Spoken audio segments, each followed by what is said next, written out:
आज करेंगे 2025 में आए तूफान एवं चक्रवात के बारे में पढ़ेंगे कि जो भी चक्रवात आया है वो कौन सा देश में आया है और उसका नामकरण किसने किया है, इसके बारे में आज पढ़ेंगे। आज का फर्स्ट क्वेश्चन है कि आज का फर्स्ट क्वेश्चन करेंगे चक्रवात से रिलेटेड। तो एक चक्रवात का नाम है फेंगल। फेंगल चक्रवात जो है ये जो है तमिलनाडु को प्रभावित किया है। कौन सा क्षेत्र को प्रभावित किया है? तो भारत के तमिलनाडु क्षेत्र जो है, तमिलनाडु राज्य है, वो वहाँ पे फेंगल चक्रवात जो है आया था और इसको प्रभावित किया है। और इसका नामकरण, फेंगल चक्रवात का नामकरण जो है ये सऊदी अरब ने किया है। किसने किया है? तो सऊदी अरब ने किया है। तो याद रखिएगा कि फेंगल चक्रवात आया है भारत के तमिलनाडु में और इसका नामकरण सऊदी अरब ने किया है। अगला है चीडो। चीडो एक प्रकार के तूफान आया था, इसका नाम है चीडो।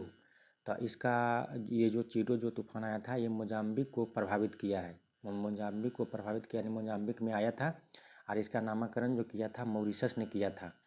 तो याद रखिएगा कि चीडो का नामकरण कौन सा देश ने किया था? चीडो चक्रवात का नामकरण किया था मॉरिशस ने। और ये आया था कहाँ? तो मोजाम्बिक में आया था। उसके बाद में अगला है डीके लेडी तूफान। तो डीके लेडी तूफान बोलिए या चक्रवात बोल सकते हैं। तो डीके लेडी चक्रवात जो है ये इसका नामकरण दक्षिण अफ्रीका ने इसका नाम दिया है। तो डीके लेडी चक्रवात का नामकरण किसने किया है? तो दक्षिण अफ्रीका ने किया है। और दक्षिण अफ्रीका ने किया है और इसको जो आया है ये फ्रांस के मायोटा क्षेत्र में आया है। कहाँ आया है? तो ये फ्रांस में आया था, मायोटा क्षेत्र में। तो याद रखिएगा डीके लेडी जो चक्रवात आया था इसका नामकरण दक्षिण अफ्रीका ने किया है और ये फ्रांस के मायोटा क्षेत्र में आया था। अगला है जूड चक्रवात। तो जूड चक्रवात जो है ये मेडागास्कर और मोजाम्बिक में आया था। कहाँ आया था? मेडागास्कर और मोजाम्बिक में आया था। और इसका नामकरण जो है, जूड का नामकरण किसने किया था? तो जूड चक्रवात का नामकरण मॉरिशस ने किया था। किसने किया था? मॉरिशस ने किया था। तो याद रखिएगा कि जूड चक्रवात का नामकरण मॉरिशस ने किया था और ये आया था कहाँ? तो मेडागास्कर एवं मोजाम्बिक में आया था। उसके बाद अगला चक्रवात है अल्फ्रेड। अगला जो चक्रवात का नाम है अल्फ्रेड चक्रवात का नाम है। तो अल्फ्रेड जो है ये जो है अल्फ्रेड चक्रवात है, इसका नामकरण ऑस्ट्रेलिया ने किया। किसने किया था? तो ऑस्ट्रेलिया ने किया था और ये आया भी था ऑस्ट्रेलिया में। तो याद रखिएगा कि अल्फ्रेड चक्रवात है ये ऑस्ट्रेलिया में आया था और ऑस्ट्रेलिया ने इसका नामकरण भी किया है। तो यहाँ से याद रहेगा कि अल्फ्रेड चक्रवात ऑस्ट्रेलिया में आया, ऑस्ट्रेलिया ने इसका नामकरण किया। उसके बाद में आता है शक्ति चक्रवात। कौन आता है? शक्ति चक्रवात जो है इसका नामकरण श्रीलंका ने किया। किसने किया था? तो शक्ति चक्रवात का नामकरण जो है ये शक्ति नाम किसने दिया था? तो ये दिया था श्रीलंका ने। और ये आया था अरब सागर में आया था, महाराष्ट्र और गुजरात को प्रभावित किया था। तो ये अरब सागर में महाराष्ट्र और गुजरात, भारत के जो दो राज्य हैं महाराष्ट्र और गुजरात, इसको प्रभावित किया था। अरब सागर में आया था शक्ति चक्रवात और इसका नाम जो है ये श्रीलंका ने शक्ति रखा। अगला क्वेश्चन है रागासा। क्या नाम है? रागासा तूफान। तो रागासा तूफान जो है ये इसका नामकरण फिलीपींस ने किया है। किसने किया है? तो फिलीपींस ने किया है। तो रागासा तूफान जो है ये इसका नामकरण रागासा किसने रखा है? तो फिलीपींस ने रखा है और ये प्रभावित किया था ताइवान, फिलीपींस, हांगकांग और चाइना, ये चार को प्रभावित किया था।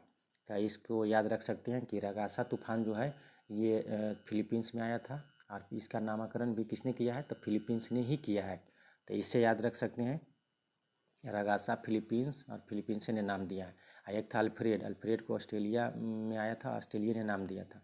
और शक्ति भारत में आया था, महाराष्ट्र गुजरात को प्रभावित किया था और श्रीलंका ने नाम दिया था। तो इस तरह से याद रख सकते हैं। फिर है एमी। एमी चक्रवात जो है ये इसका नाम जो है वो यूके मेट ऑफिस ने रखा था। किसने रखा था? तो यूके मेट ऑफिस ने इसका नाम रखा था एमी। और ये एमी चक्रवात जो है ये यूके में आया था, आयरलैंड में आया था और नीदरलैंड, ये सभी देश जो है इसको क्या किया था? प्रभावित किया था एमी चक्रवात। उसके बाद में आगे आता है हाइलोंग चक्रवात। हाइलोंग चक्रवात जो है ये जो है इसका नामकरण वियतनाम ने किया था। किसने किया था? तो वियतनाम ने नाम दिया था हाइलोंग चक्रवात को और ये आया था कहाँ? जापान और अलास्का में आया था। तो हाइलोंग चक्रवात जो है ये जापान और अलास्का में आया था और इसका नाम रखा था किसने? हाइलोंग किसने नाम रखा था? तो वियतनाम ने रखा था। उसके बाद में अगला है मैटमो चक्रवात। कौन है? मैटमो चक्रवात। तो मैटमो चक्रवात जो है ये फिलीपींस, चीन और वियतनाम में आया था। कहाँ आया था? फिलीपींस, चीन और वियतनाम में आया था। और इसका नामकरण किसने किया था? तो लाओस ने किया था। किसने किया था? लाओस। तो मैटमो चक्रवात है, फिलीपींस में आया था, चीन में आया था, वियतनाम में आया था और इसका नामकरण लाओस ने किया था। तो याद रखिएगा कि मैटमो का नामकरण किसने किया था? मैटमो चक्रवात जो है, मैटमो चक्रवात का नामकरण किया था लाओस। अगला है मोथा चक्रवात, इम्पोर्टेंट है। मोथा चक्रवात जो है ये आंध्र प्रदेश में आया था। भारत में उड़ीसा और तमिलनाडु ये सभी राज्यों को क्या किया है? प्रभावित किया था मोथा चक्रवात। और मोथा चक्रवात जो आया था भारत में, आंध्र प्रदेश, उड़ीसा और तमिलनाडु में, तो इसका नाम किसने रखा? मोथा। तो मोथा नाम रखा थाईलैंड ने। किसे रखा था? तो थाईलैंड। यहाँ से याद रखिएगा, मोथा, था से, मोथा लास्ट होता है, यहाँ शुरू होता है था से। तो मोथा जो चक्रवात है ये थाईलैंड ने नाम रखा है इसको। और ये आया था आंध्र प्रदेश, उड़ीसा और तमिलनाडु में। ये बंगाल की खाड़ी से उत्पन्न हुआ था और आंध्र प्रदेश, उड़ीसा और तमिलनाडु को प्रभावित किया। फिर अगला है मेलिसा। मेलिसा चक्रवात है। तो ये आया था कहाँ? तो मेलिसा चक्रवात जमैका में आया था, क्यूबा में आया था, हैती में आया था और बहामास में आया था। तो ये जो है मेलिसा जमैका, क्यूबा, हैती और बहामास को प्रभावित किया। और इसका कौन नामकरण किया नहीं है पता, पर यह है कि जमैका में आया था, क्यूबा में आया था, हैती और बहामास में आया था। उसके बाद में अगला है कालमेगी। कालमेगी भी इम्पोर्टेंट है। कालमेगी चक्रवात जो है ये कहाँ आया था? तो ये फिलीपींस और वियतनाम में आया था। तो कालमेगी चक्रवात जो है, तो कालमेगी चक्रवात कहाँ आया था? तो ये फिलीपींस और वियतनाम में आया था। तो ये फिलीपींस और वियतनाम में आया था। और इसका नामकरण किसने किया था? तो ये किया था उत्तर कोरिया। किसने किया था? उत्तर कोरिया ने किया था। तो याद रखिएगा कि कालमेगी चक्रवात जो है ये फिलीपींस और वियतनाम में आया था और इसका नामकरण जो है ये उत्तर कोरिया ने किया है। ठीक है, तो कालमेगी का नामकरण उत्तर कोरिया किया है, फिलीपींस और वियतनाम में आया था। अगला है दितवाह चक्रवात। दितवाह चक्रवात जो है ये श्रीलंका को प्रभावित किया है। किसको प्रभावित किया है? श्रीलंका को प्रभावित किया है।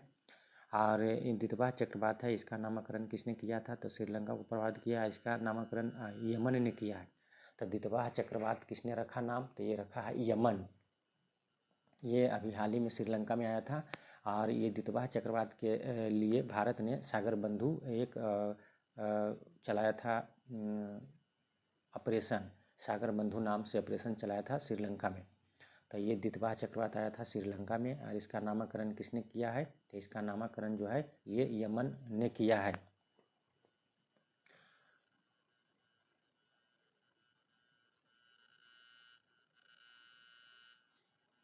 और आगे कर देते हैं, आगे पढ़ा देते हैं कि मतलब बर्ड ऑफ द ईयर। तो बर्ड ऑफ द ईयर जो है वो कौन सा डिक्शनरी 2025 को बर्ड ऑफ द ईयर घोषित किया है? तो इसके बारे में जानकारी प्राप्त कर लेते हैं कि कौन सा डिक्शनरी, कौन सा 2025 में कौन सा बर्ड घोषित किया है। तो सबसे पहले है ऑक्सफोर्ड डिक्शनरी। कौन होता है? तो ऑक्सफोर्ड डिक्शनरी होता है। याद रखिएगा, ऑक्सफोर्ड डिक्शनरी जो है ये जो 2025 में जो बर्ड घोषित किया है इसको रीजबैट घोषित किया है। क्या किया है? तो रीजबैट। तो याद रखिएगा, ऑक्सफोर्ड जो है ये 2025 को रीजबैट घोषित किया है। तो याद कैसे रखेंगे? ऑक्सफोर्ड डिक्शनरी है जो क्या करता है? रेज मैंने होता है रेजर मैंने मिटाना होता है। क्या होता है? रीजबैट किया है, यानी रेज मैंने मिटाना वर्ष, यानी 2025 को मिटाने का वर्ष घोषित किया कौन? ऑक्सफोर्ड ने। ऐसे याद रखिएगा, ऑक्सफोर्ड ने कौन सा वर्ष घोषित किया 2025 को? तो रीजबैट, यानी रेज मैंने होता है मिटाना, तो मिटाने का वर्ष घोषित किया। इस यहाँ से याद रखेंगे कि रीजबैट ऑक्सफोर्ड ने घोषित किया है। अगला है कि मरियम वेबस्टर। तो मरियम वेबस्टर एक पत्रिका है, यानी डिक्शनरी है। इसने 2025 को क्या घोषित किया है? तो स्लोप। क्या घोषित किया है? तो स्लोप वर्ष घोषित किया है। स्लोप मतलब होता है ढाल, यानी जो धीरे धीरे मतलब जो ढाल होता है, मतलब तो इसको बोलते हैं। तो ये होता है मरियम वेबस्टर। तो मरियम वेबस्टर जो है ये 2025 का वर्ष घोषित किया है ढाल को, यानी स्लोप को घोषित किया है। उसके बाद में अगला आता है कैम्ब्रिज डिक्शनरी। कैम्ब्रिज डिक्शनरी जो है ये 2025 में कौन सा वर्ड घोषित किया है? तो ये किया है पैरासोशल को। किसको किया है? तो पैरासोशल को किया है। तो पैरासोशल को क्या किसने किया? तो कैम्ब्रिज डिक्शनरी ने किया है। याद रखिएगा कि कैम्ब्रिज डिक्शनरी जो है ये पैरा सोशल को वर्ड ऑफ द ईयर घोषित किया है 2025 को। ठीक है। उसके बाद में अगला आता है कॉलिंस डिक्शनरी। कॉलिंस डिक्शनरी जो होता है ये जो है 2025 में कौन सा वर्ड घोषित किया है, तो ये वाइब कोडिंग किया है। किसका किया है, तो वाइब कोडिंग, तो VIB वाइब कोडिंग को इसने किया है 2025 का ईयर घोषिट किया है। याद रखिएगा कॉलिंस डिक्शनरी जो है ये वाइब कोडिंग को 2025 का वर्ष घोषित किया।